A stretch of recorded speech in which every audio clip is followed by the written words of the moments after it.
ya después de la adaptación técnica, de verdad que hemos necesitado. Bueno, en este caso nos ha tocado, o sea, me ha tocado preparar esta enseñanza en base al anticristo y cómo esta profecía fue dada a Daniel, ¿no? eh, que fueron de los primeros, digamos, que anunciaron, ¿verdad? La llegada, ¿no? De este líder eh, mundial y cómo iba a establecer, primero iba a destruir todos estos fundamentos que ya conocemos, estos fundamentos en los que hemos vivido, el fundamento de la familia, ¿verdad? Todo lo que se considera bueno, todo lo que se considera sagrado, y cómo en principio va a establecer, ¿verdad? Un sistema completamente contrario a Dios. Lo dicho, Siam. Cada vez que creo que ya como cristianos vamos ganando esta noción, vamos ganando conocimiento al respecto, sabemos que conforme vamos viendo que cada vez la hambruna se extienden las guerras, cada vez que vemos noticias que nos están anunciando este tipo de acontecimientos, sentimos dentro la prisa, probablemente, ¿verdad? Esa sensación de que Cristo está cerca, que Cristo viene ya porque si todo esto está ocurriendo, lo siguiente que se espera es este gobierno de alguien que va a traer, digamos, toda destrucción de todos los principios, de todo, como he dicho, de todo lo que nosotros conocemos como bueno, ¿no? En medio de este caos es cuando realmente se propone y, no se, y, no, y de alguna manera ha ocurrido, aunque no se ha materializado, pero sí es verdad que ya ha sido hasta incluso una propuesta. En la guía que tomamos para elaborar la enseñanza nos indicaban como en el siglo pasado Winston Churchill, ¿verdad? Quien fue primer ministro de Gran Bretaña, propone en un momento dado en una reunión con el presidente de las Naciones Unidas qué manera había de establecer una ley mundial y universal para todos y que hubiera a su vez alguien que presidiera a todas las naciones a su vez. De manera que acabaran con el caos que estaban viviendo en ese momento, ¿sí? El final de la Segunda Guerra Mundial, un mundo que en ese instante no sabía realmente cómo iban a funcionar después de toda la destrucción que hubo, todos los cambios, todos los desarrollos que a su vez ocurrieron, ¿verdad? Se sabía que se iba a necesitar un nuevo orden, por así decirlo, porque ya quienes eran potencia dejaban de serlo, quienes dirigían dejaban de estar dirigiendo, entonces, claro, se necesitaba como un nuevo orden y de alguna manera ellos tienen esa reunión para reorganizar el mundo. Nosotros recientemente también hemos vivido momentos muy convulsos. Desde la pandemia hasta ahora venimos viviendo en un constante cambio, pero a su vez en un constante cambio de dirección, de gobiernos, de principios morales dentro de las sociedades, de principios que ya antes funcionaban y dejan de funcionar aparentemente, ¿verdad? Y cómo vamos a estar estableciendo muy poco a poco y a su vez de alguna manera rápido, o sea, es decir, aunque está ocurriendo a lo largo de estos últimos 4 años, pero en comparación con el resto de la historia podemos sentir que hay cierta prisa por establecer nuevamente un orden. ¿Sí? Después de tanto cambio que hemos vivido tras las pandemias, tras las guerras que están ocurriendo, ¿verdad? Especialmente en esta zona, digamos, más desde el Mediterráneo hacia Asia. Tenemos desde la guerra Ucrania, la guerra entre Ucrania y Rusia, la guerra entre Israel con todas las naciones que están constantemente, ¿verdad?, amenazándolo. Entonces, vemos lo dicho, que de vez en cuando ocurre de repente una serie de acontecimientos que nos llevan a un desorden y cómo siempre se llega a proponer que va a haber un dirigente que de repente lo va a regir todo y va a traer el orden cuando estamos en medio de tanta convulsión. Entonces, lo dicho, el anticristo vendría siendo, se materializaría a través de un gobierno mundial, ¿no? Para cumplir una ley mundial como una solución a la crisis que se experimenta. Sería realmente un líder, siempre se ha hablado e incluso se establece que va a ser un líder elocuente, que no es precisamente alguien al que tú no acabarías votando de alguna manera o alguien por quien tú no optarías, al contrario, ¿no?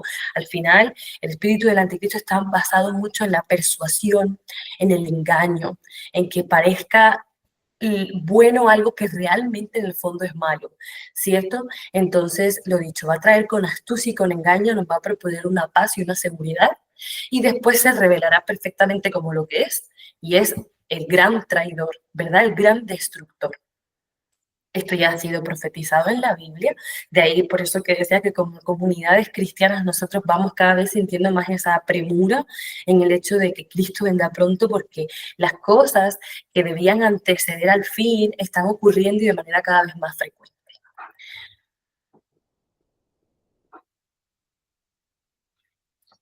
Lo dicho, Cristo viene, ¿verdad? Entonces, por lo tanto, para nosotros no es un tiempo de dormitar, es un tiempo de estar despiertos, es un tiempo de quitarnos la pereza de encima, es un tiempo de hacer todo aquello que como iglesia gloriosa debemos hacer para la llegada de Cristo, ¿cierto? Para que seamos esa novia por la que merece la pena, ¿verdad? Bajar a esta tierra y llevarnos con él.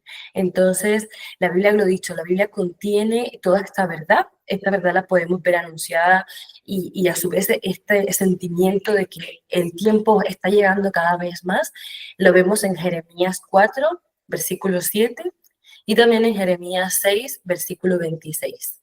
No sé si me pueden colaborar con eso porque no sé si podría yo verlo desde aquí. Igual me dejara, no lo sé.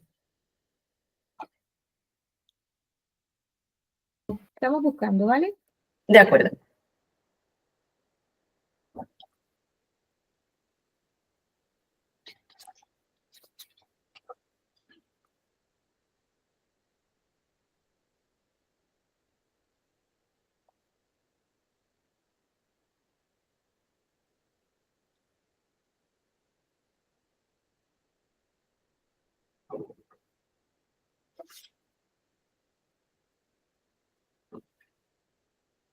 ¿Alguien lo tiene o lo leo? Tengo Jeremías 4:7, dice la palabra del Señor. Desde su guarida un león acecha, un destructor de naciones. Ha salido de su guarida y se dirige hacia ustedes. Arrasará su tierra, sus ciudades quedarán en ruinas y ya nadie vivirá en ellas. Tremendo.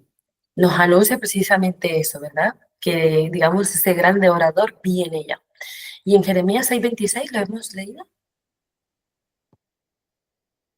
Amén. Adelante. Hija de mi pueblo, cíñete de cilicio y revuélcate en ceniza. Ponte luto como por hijo único, llanto de amarguras, porque pronto vendrá sobre nosotros el destruidor. Así es, efectivamente. Entonces, claro, de alguna manera, incluso hoy en día, realmente, ya vemos ese espíritu manifestarse, ese espíritu de anticristo, ¿verdad? Una manera de verlo es como constantemente nos están convenciendo de que la solución a todos los problemas es acabar con Israel, por ejemplo, ¿no? Eso es una de esas señales en las que tú dices, ¿cómo es posible? Al final nosotros no podemos negar de que Israel tiene derecho a una tierra y es una promesa que Dios hizo a Abraham. Por tanto, todo lo que intenta destruir, digamos, esas promesas en las que Dios o sea, todo lo que Dios ha prometido, ya vemos de que tiene, digamos, ese toque del espíritu de anticristo, ¿cierto? Una cosa que tenemos que tener claro también es que al enemigo, al final, a este anticristo, ¿verdad? Al enemigo en sí mismo, ya en su día se le anunció cuál iba a ser su fin. Y él ha estado constantemente influenciando a otros seres humanos a ir haciendo matanzas, ¿verdad? Persiguiendo el pueblo de Dios. Vemos cómo desde Stalin, Hitler, incluso Herodes, provocaba esa persecución, porque además, como lo he dicho, como tenía anunciado su fin, él sabía desde Génesis que del fruto de la mujer saldría quien acabaría con él.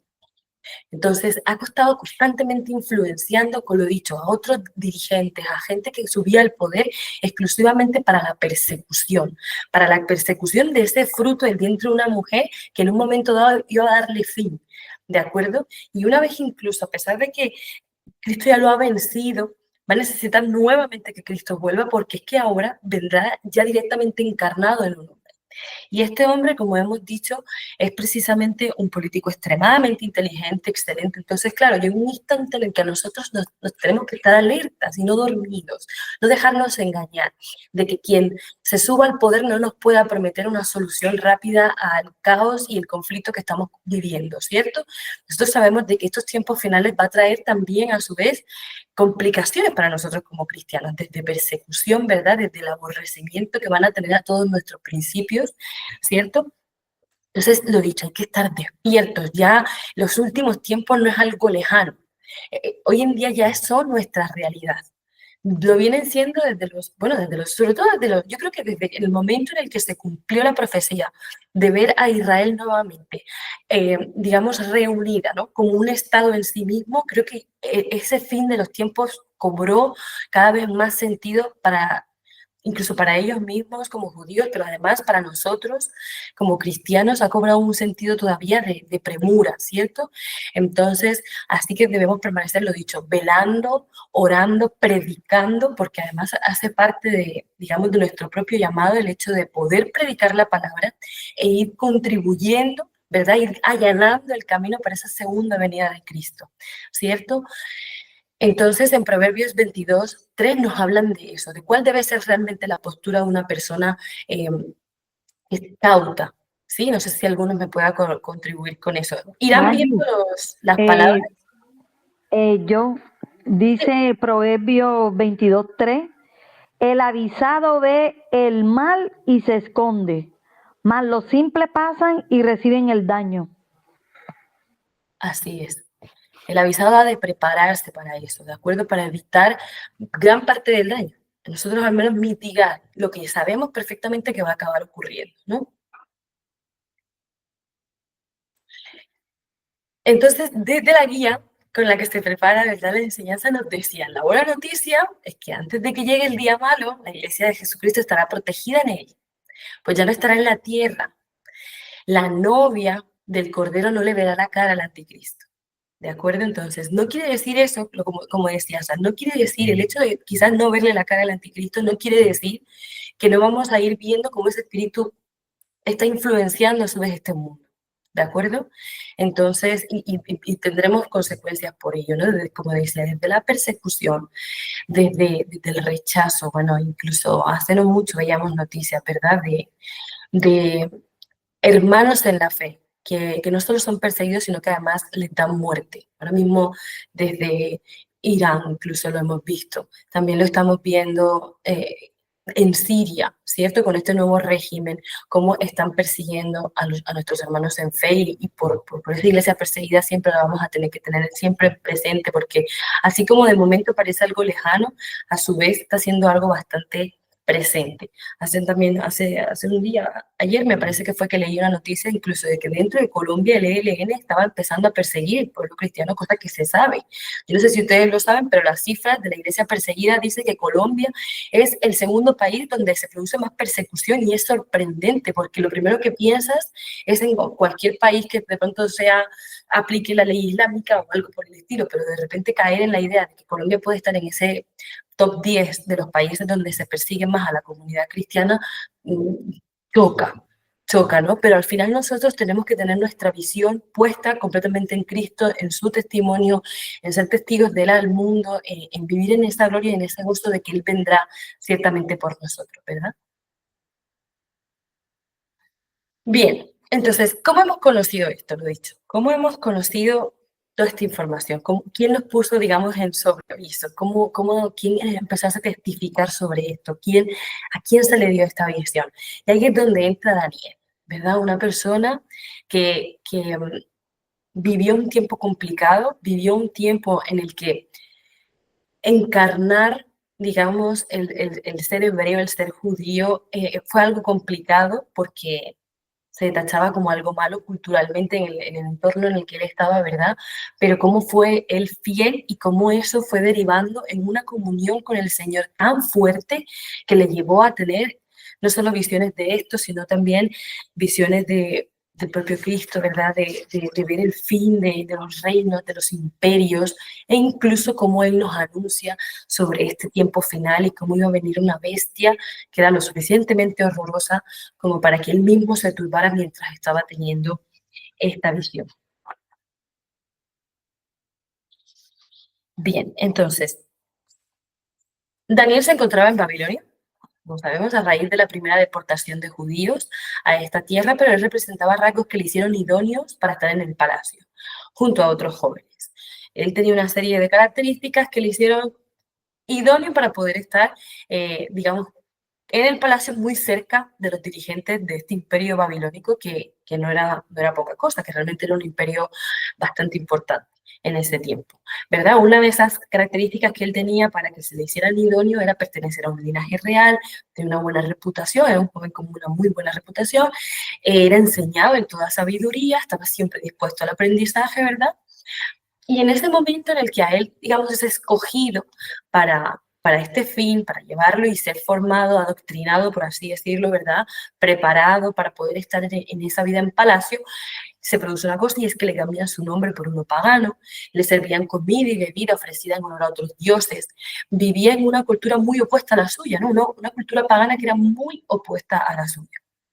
Y la realidad que estaba viviendo Daniel en ese momento es la realidad que vivimos muchos y prácticamente todos, porque conforme tú vas asumiendo tu nueva identidad en Cristo, los principios bíblicos, intentas regirte por eso, vivir conforme a eso. Van ocurriendo una serie de cosas y una de las primeras es la distinción entre lo que eres tú, en lo que te estás transformando y en lo que te estás convirtiendo, ¿verdad?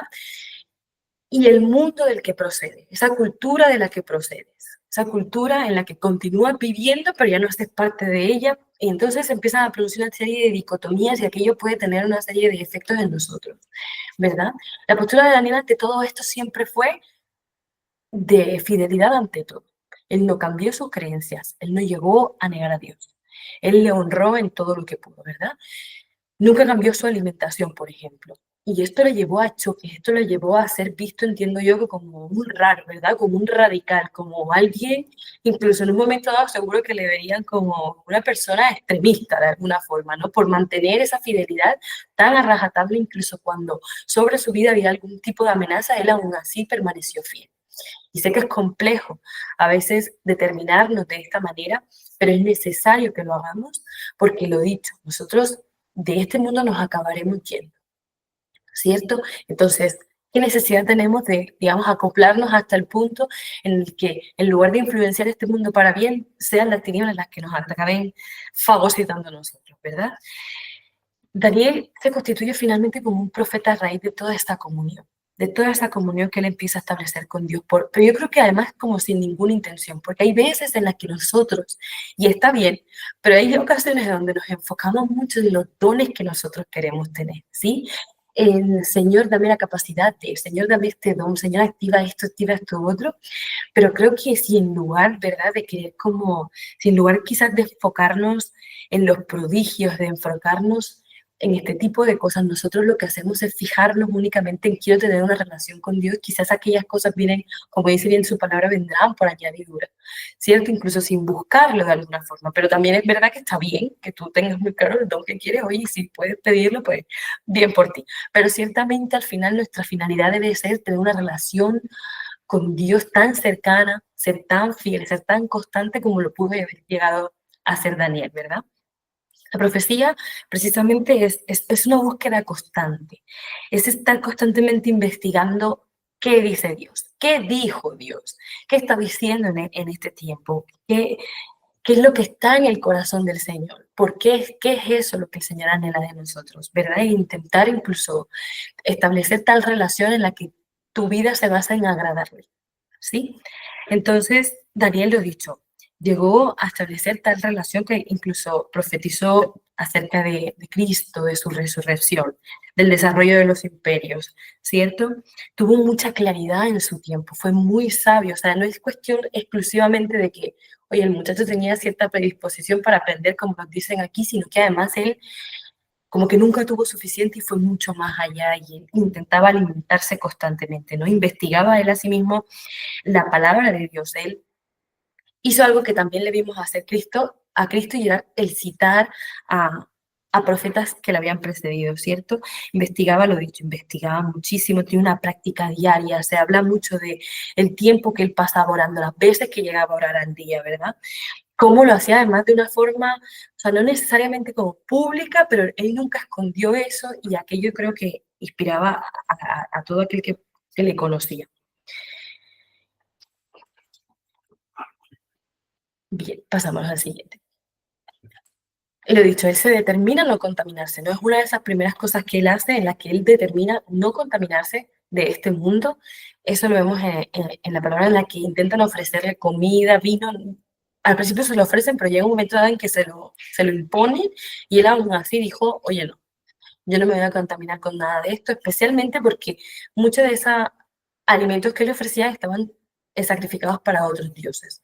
¿De acuerdo? Entonces, Dios recompensó la obediencia y la fidelidad de Daniel, le convirtió en un hombre de confianza para Nabucodonosor. Daniel siempre fue considerado uno de los profetas, bueno, ha sido considerado uno de los profetas mayores. Dios le reveló grandes profecías, como estábamos comentando antes, y Daniel tiene una visión. Daniel, en un momento dado, tiene una visión del panorama del último imperio gentil que va a haber en la tierra y el desenlace que va a tener esto para el pueblo de Israel. Bien. Y aquí es donde entramos en la visión de las cuatro bestias.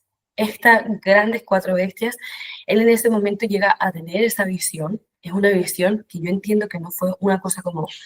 Me da la sensación de que no fue una cosa como rápida porque primero él lo describe a todo detalle. Eso me llama mucho la atención por su parte. Él sostiene, digamos, la visión, ¿no? Él está ahí constantemente prestando atención a todo lo que está viendo. Eh, Llega incluso a experimentar emociones de lo que está viendo, porque hay ocasiones, creo que a veces nos dejamos llevar por nuestras emociones y aquellos que han tenido visiones o que las tienen entenderán en ese momento en donde lo que estás viendo llega un momento en que te abruma tanto que hasta tú mismo como que sales de la visión, como que le das un corte en ocasiones, ¿no? O no dejas que se desarrolle, o aquellos que también tienen sueños, llega un momento en que al principio las emociones te intentan, ¿no? Intentan como tomar el control de ese momento y a veces el miedo por lo que estás viendo te lleva como a cortar esa comunicación en la que el Señor te está revelando cosas que quizás son importantes, pero bueno, aunque sean aterradoras, necesitamos saberlas.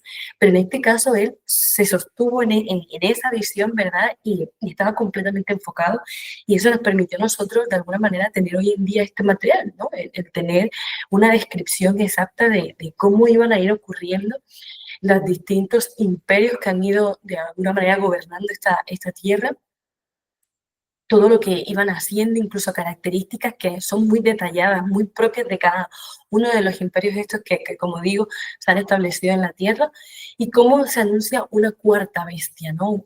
Un imperio que vendrá y que será probablemente el que acabará ocurriendo en este último tiempo.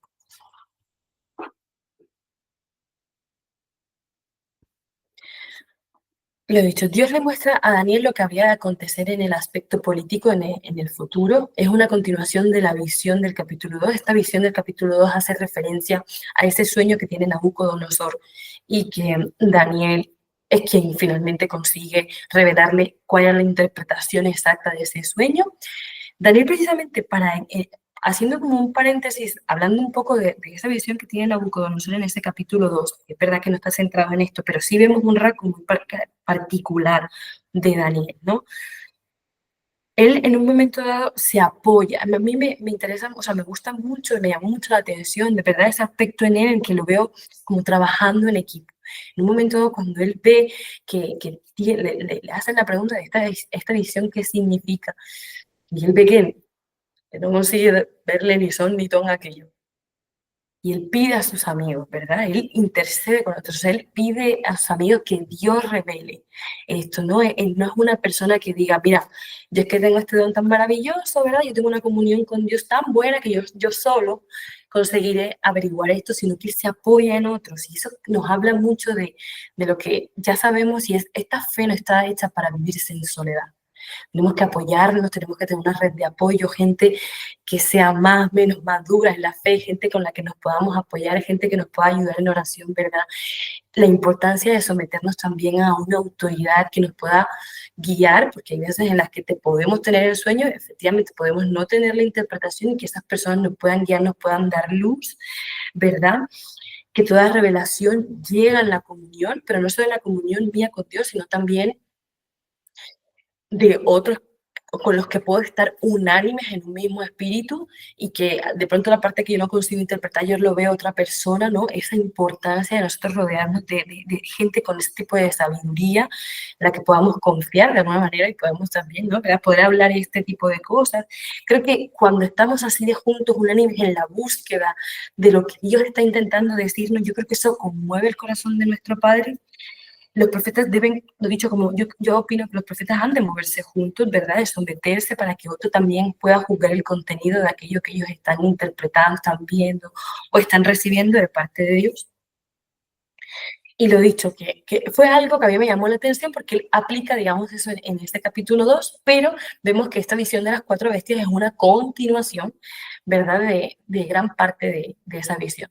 Son 2 aspectos de la misma profecía, donde aparecían 4 imperios mundiales seguidos por un último imperio gentil, que entendemos es el del anticristo, y luego un reino milenial de Cristo en la tierra, representado por la piedra que destruye la estatua de la visión del capítulo.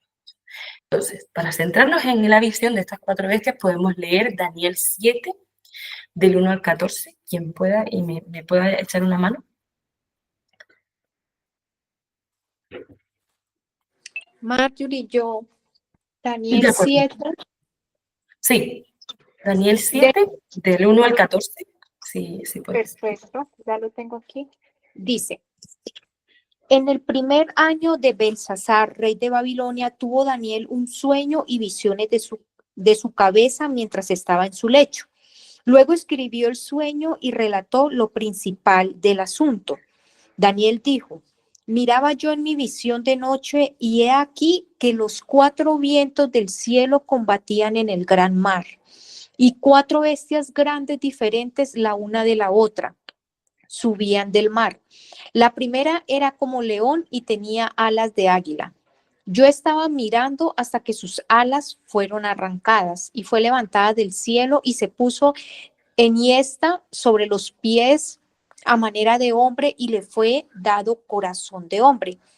Y he aquí otra segunda bestia semejante a un oso, la cual se alzaba de un costado más que el otro y tenían en su boca 3 costillas entre los dientes. Y le fue dicho así, levántate, devora mucha carne. Después de esto miré y he aquí otra semejante a un leopardo, con 4 alas de ave en sus espaldas. Tenía también esta bestia 4 cabezas y le fue dado dominio. Después de esto miraba yo en las visiones de la noche y he aquí la 4ª bestia, espantosa y terrible y en gran manera fuerte, la cual tenía unos dientes grandes de hierros, devoraba y desmenuzaba y las sobras hollaba con sus pies.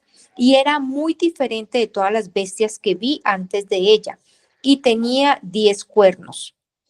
Mientras yo contemplaba los cuernos, he aquí que otro cuerno pequeño salía entre ellos y delante de él fueron arrancados 3 cuernos de los primeros y he aquí que este cuerno tenía ojos como de hombre y una boca que hablaba grandes cosas. ¿Hasta el 14 me dijiste? Sí, sí, eso es. Estuve mirando hasta que fueron puestos tronos y se sentó un anciano de días cuyo vestido era blanco como la nieve y el pelo de su cabeza como lana limpia. Su trono llama de fuego y las ruedas del mismo fuego ardiente. Un río de fuego procedía y salía de delante de él. Millares de millares le servían y millones de millones asistían delante de él. El juez se sentó y los libros fueron abiertos. Yo entonces miraba a causa del sonido de las grandes palabras que hablaba el cuerno. Miraba hasta que mataron a la bestia y su cuerpo fue destrozado y entregado para ser quemado en el fuego. Habían también quitado a las otras bestias su dominio, pero les había sido prolongada la vida hasta cierto tiempo. Miraba yo en la visión de la noche y he aquí con las nubes del cielo venían uno como un hijo de hombre que vino hasta el anciano de días y le hicieron acercarse delante de él y le fue dado dominio, gloria y reino para que todos los pueblos, naciones y lenguas le sirvieran. Su dominio es dominio eterno que nunca pasará y su reino uno que no será destruido. Amén. Amén. Amén. Es una profecía que nuevamente puede llegar a turbarnos, pero a su vez nos da una promesa que es esa promesa en la que nosotros nos hemos aferrado en el momento en que creímos, y es que Cristo vendrá, ¿verdad? Y será el único que sea capaz de destruir todo poder maligno que se haya levantado en esta tierra. Bien, basándonos en la visión, o sea, yendo parte por parte, vemos como se levanta una primera bestia, león con alas de águila.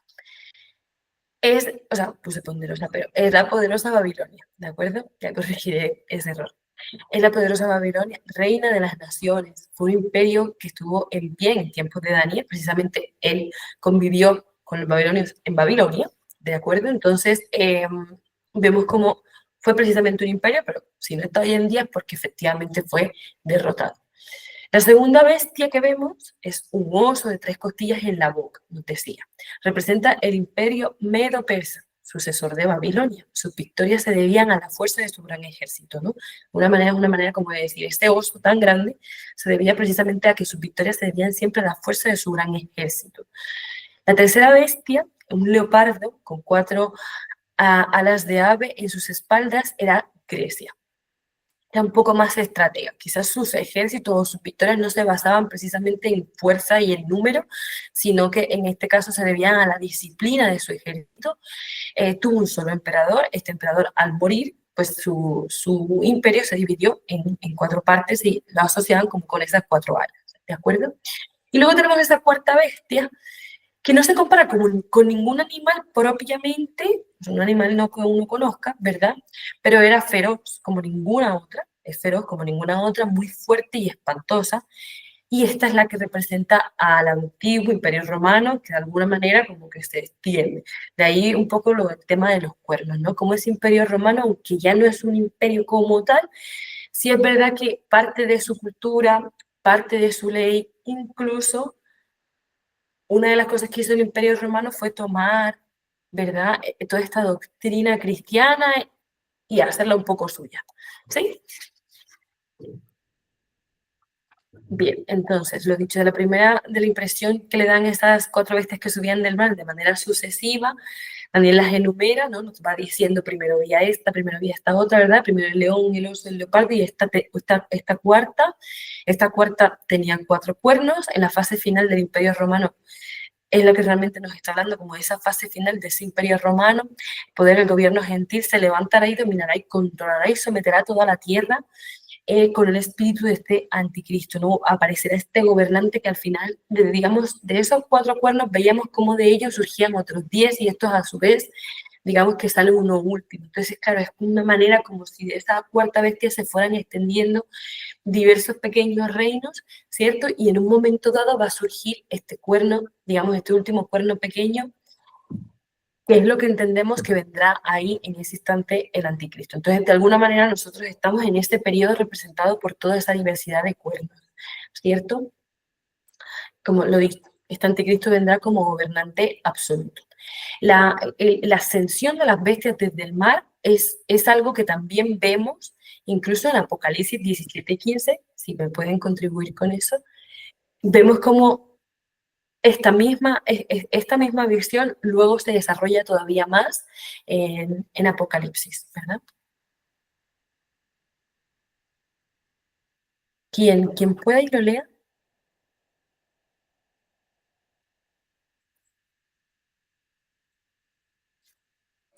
Mayure, ¿me confirmas, por favor? Sí, Apocalipsis 17:15. Listo.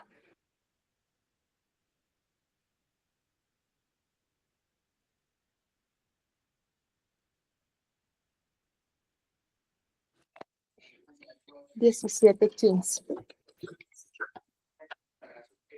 Dice, me dijo también, las aguas que has visto donde la ramera se sienta son pueblos, muchedumbres, naciones y lenguas.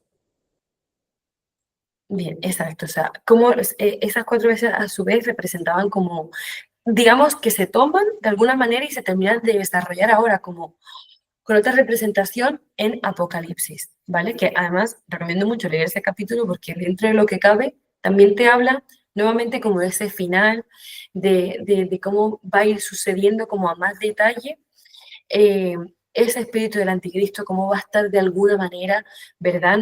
Nuestro mundo como vendido, como si fuera una ramera de alguna forma, ¿no? Como vendido, como si todo lo suyo lo hubiese vendido solamente por agradar a esta cuarta bestia. ¿De acuerdo? Bien. Este cuerno pequeño, lo he dicho. De sus 10 cuernos, o sea, sus 10 cuernos son 10 reyes que gobernarán ese imperio. Luego surgirá otro rey diferente a los otros 10 que someterá a 3 de ellos. Entonces tenemos 10 cuernos, de esos 10 cuernos, de 3 de ellos, ¿cierto? Digamos que de alguna manera es como que se desagregan y sale un cuerno pequeño. Que desafiará al Altísimo, oprimirá al pueblo santo del Altísimo, procurará cambiar las leyes de los santos y sus festivales sagrados, y ellos quedarán bajo el dominio de ese rey por un tiempo, tiempos y medio tiempo. Claro que tiempo y tiempos y medio tiempo no sabemos exactamente en nuestro calendario qué supone, ¿verdad? ¿Cuántos años puede suponer ese periodo que de alguna manera se está mencionando aquí? Pero no podemos evitar pensar en el hecho de qué es lo que llevará, ¿verdad?, el gobierno de ese último cuerno, ¿no? Y es que va a desafiar, lo dicho, va a desafiar tanto al Altísimo, va a oprimir nuevamente al pueblo santo del Altísimo y cambiará las leyes de los santos y sus festivales, ¿no? Como que cambiará todo aquello que conocemos, ¿sí? Todo aquello que nosotros tenemos establecido como santo, como sagrado, todo eso será completamente cambiado.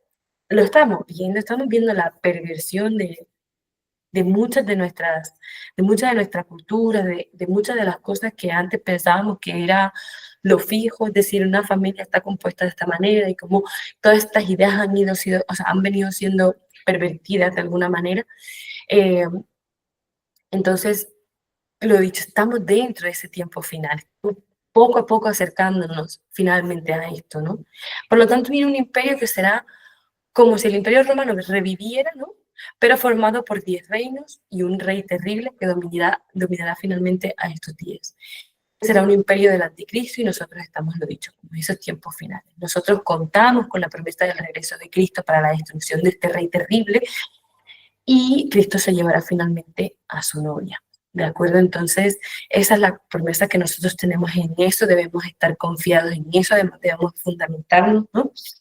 Tenemos que además, todo este dron profético, no enfocarnos exclusivamente en lo malo, o sea, quiere decir en ver, mira lo que está haciendo el enemigo y mira lo que está haciendo el diablo, sino nosotros enfocados sobre todo en seguir extendiendo el evangelio, en seguir extendiendo la esperanza, en volver a las personas hacia la verdad, hacia lo que es bueno de verdad, no a lo que parece que es bueno, pero luego resulta que no lo es.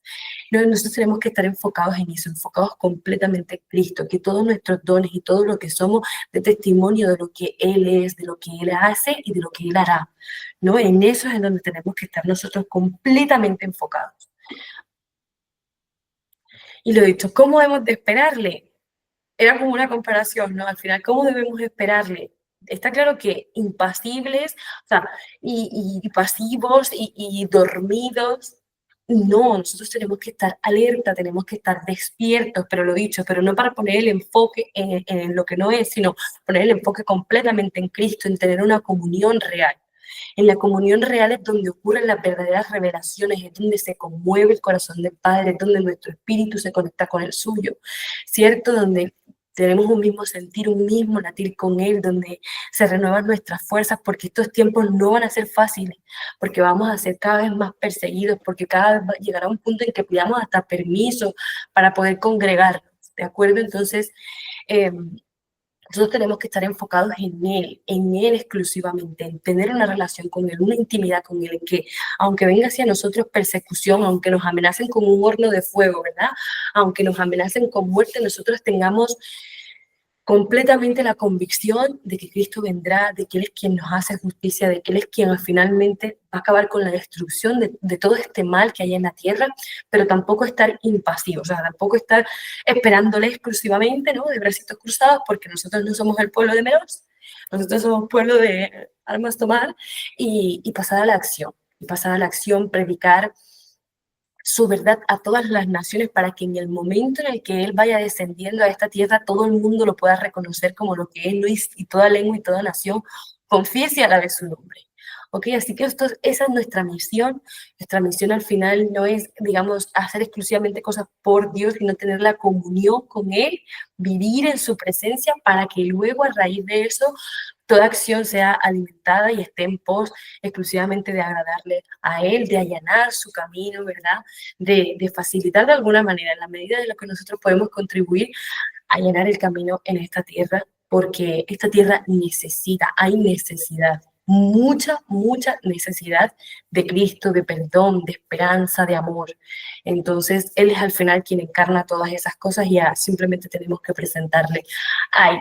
Así que en eso consistía la enseñanza para este día, ¿verdad? Darle gracias a Dios por sus promesas, por su palabra, por estos espacios que nos da para nutrirnos, por la oportunidad de poder aprender más, de profundizar en su palabra, de investigarle, de conocer lo que hay en su corazón, de que nos revele Él, de que nos dé convicción, de que nos tenga de alguna manera, ¿no? Que nos dé algún tipo de propósito. Así, por poco que sea, al final viene de Él y eso es lo que les da sentido al final a nuestras vidas. Así que, lo dicho, tengamos presente todo esto, pero también tengamos presente incluso a la iglesia perseguida, oremos por ellos, porque hoy oramos por ellos, pero no sabemos si el día de mañana podemos ser nosotros los que nos veamos en esa situación, ¿verdad? Entonces, tener siempre presente que esto está ocurriendo, que quizás, oye, tú tienes la suerte de vivir en una ciudad donde esas cosas no pasan, pero a no muchos kilómetros está ocurriendo otro tipo de realidades, donde la gente se reúne desafiando toda, ¿verdad? Toda lógica incluso. Hace no mucho escuchábamos, mi tía y yo escuchábamos el testimonio de una pastora iraní y decía que cuando tú llegas a una iglesia allí, una de las primeras cosas que te enseñan es a estar preparado para cuando te encarcelen. O sea, tú vas a venir aquí, está muy bien y le damos gracias a Dios por tu vida, pero en un momento dado puedes acabar encarcelado, entonces te vamos a preparar para que cuando estés encarcelado puedas seguir con tu culto, con tu comunión. Entonces es tremendo que a ti una de las cosas que te enseñen sea esa, ¿no? Entonces, lo dicho, tenerlos a ellos presentes y tener nosotros también esa misma pasión, que el Señor despierte en nosotros, que nuestros corazones estén realmente ardientes, porque eso es lo que se necesita, ¿de acuerdo? Así que nada, ya escuché sus comentarios y bueno, aquí estamos para servirles.